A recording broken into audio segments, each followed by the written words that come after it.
December 5 ఇశ్రాయేలీయుల పట్ల ఓ బాధ్యత.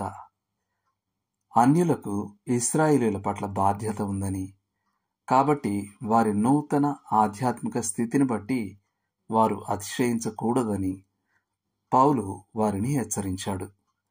విశ్వాసులు దేవుని ప్రణాళికలో ప్రవేశించడానికి విశ్వాసమే కారణం తప్ప వారు చేసిన ఏ మంచి అందుకు కారణం కాదు.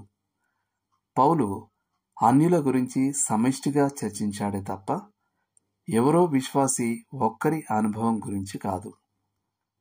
బైబిల్ ప్రవచనం ప్రకారం నామకార్థ అన్యుల సంఘం విశ్వాస భ్రష్టత్వం కారణంగా నరికివేయబడుతుందనేది గమనార్హం.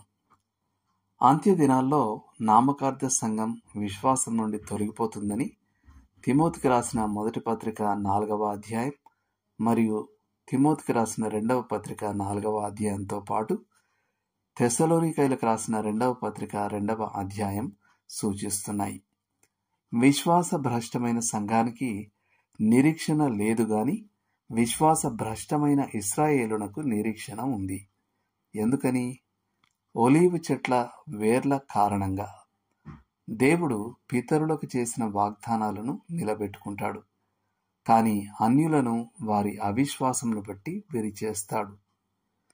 ఇశ్రాయేలు దేవుని సత్యం నుండి ఎంత దూరంగా తొలగిపోయినప్పటికీ వారి వేర్లు ఇప్పటికీ బాగున్నాయి.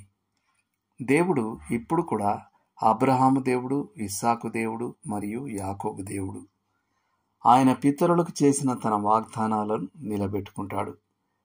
దీని అర్థం ఏమిటంటే, యేసుక్రీస్తు భూలోకంలో తన రాజ్యాన్ని స్థాపించడానికి వచ్చినప్పుడు ఒలీవ చెట్టు చిగురిస్తుందని. పౌలుకున్న చింత. సహోదరులారా, ఇశ్రాయేలీయులు రక్షణ పొందవలెనని నా హృదయాభిలాషయు వారి విషయమై నేను దేవునికి చేయు ప్రార్థనయునై యున్నవి. రోమాపత్రిక 10వ అధ్యాయం 1వ వచనం. ఇతర లేఖనాలు. రోమాపత్రిక 9వ అధ్యాయం 1 నుండి 5 వరకు మరియు 11వ వచనం. చేయాల్సిన పని. సాధారణంగా సెప్టెంబర్లో వచ్చే యూదుల నూతన సంవత్సరం రోష్ హషనా తర్వాత 10 రోజులకు వచ్చే యూదుల ప్రాయశ్చిత్త దినం యామ్ కిప్పూర్ యొక్క అర్థం గ్రహించడానికి నిర్ణయించుకోండి. ఇశ్రాయేలు దేశం కొరకు మరియు మీరెరిగిన యూదుడైన వ్యక్తి ఎవరైనా ఉంటే ఆ వ్యక్తి కొరకు ప్రార్థించండి. దేవుడు మిమ్మల్ని దీవించును గాక. ఆమేన్.